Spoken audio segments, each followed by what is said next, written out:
Hi, it's Shihan Noel here. Thanks for joining us for another video, our Technique of the Week video series, where today we're going to be covering what happens if someone grabs your biceps or puts their hand on your shoulder.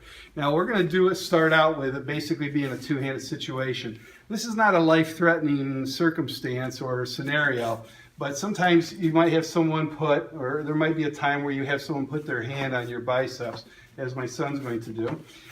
Since Matt grabs me here, all I'm going to do is step back. I place my hand on his back of his hand. I bring my elbow up, and what I want to do is point the elbow at his shoulder. It's a very simple technique, but it's very deceptive because you have a ton of leverage, and it really hurts. Okay, I don't really worry about this hand because he's not going to keep me from. Try to go ahead and resist me. Right? He's not going to keep me from getting up into here. So all I've got to do is basically just bring this in and lock in place. Now it's very painful, so I'm going to go a little bit slow. Basically, it comes down to here.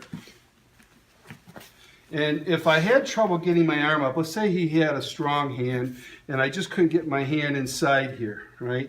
I can always kick him inside the, kick the thigh here, kick the groin, and then bring it up, right? I also might be able to just pull against the thumb. We've done a lot of arm releases, but basically hit him here and then come back.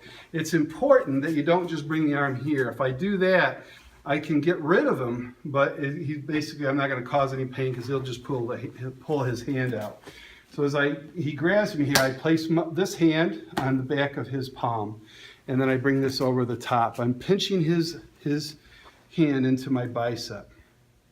As I do this, I want to make sure my elbow points at the shoulder.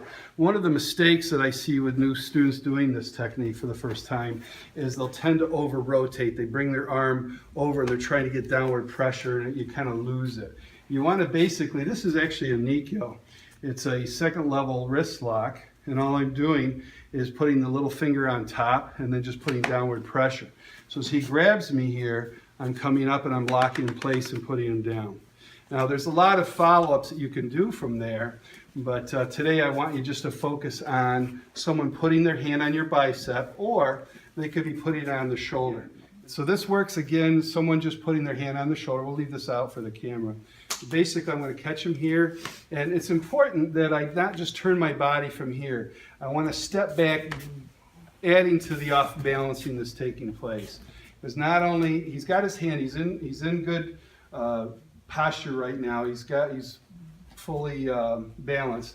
As I step back to here, I'm basically bringing him off balance and potentially making it into a takedown. So 1, 2, lock in place. Again, off the bicep, same thing here. Grabbing the back of the palm. This hand is going over the radius bone, and I squeeze, and all I got to do is just bend at the hip, taking my elbow pointed at his shoulder and just pushing down with it. Here and down. He's on top of my shoulder, basically here, and do the same thing. Now he can have both hands up. It really doesn't matter, as we've shown. He can have both hands on my shoulder. He can have both hands on the bicep. Either way, this is a non-event.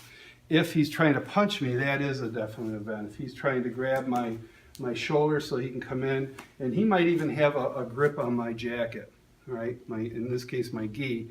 But it's the same thing. Even though he's made a fist, make a fist and grab really tight.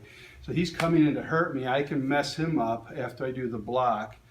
And at that point, I just come back to here and take him right down, and I can basically pin him down to the ground, okay? All right, so the technique is very deceptive. You've got a lot of leverage there. It doesn't look like it would be very painful, or it's not like a dynamic. It's actually a boring technique to look at, but to do it, it really works really well because of the leverage you have and the positioning of his hand. But you want to make sure that that stays tight. When he's got that hand up there, I want this to lock off. I don't want him pulling his hand away, whether it's on the bicep or on my shoulder. He can't go ahead and pull your hand out. He's not going to pull that out very easily. And it's not like I'm standing there either. It's just a quick takedown. He grabs a hold of you, both hands perhaps, take him down, and then you can follow up with whatever percussion technique. Or if he goes to the ground, you can just split. You can leave. All right, so that is the defense against someone grabbing your biceps or putting their hand on your shoulder.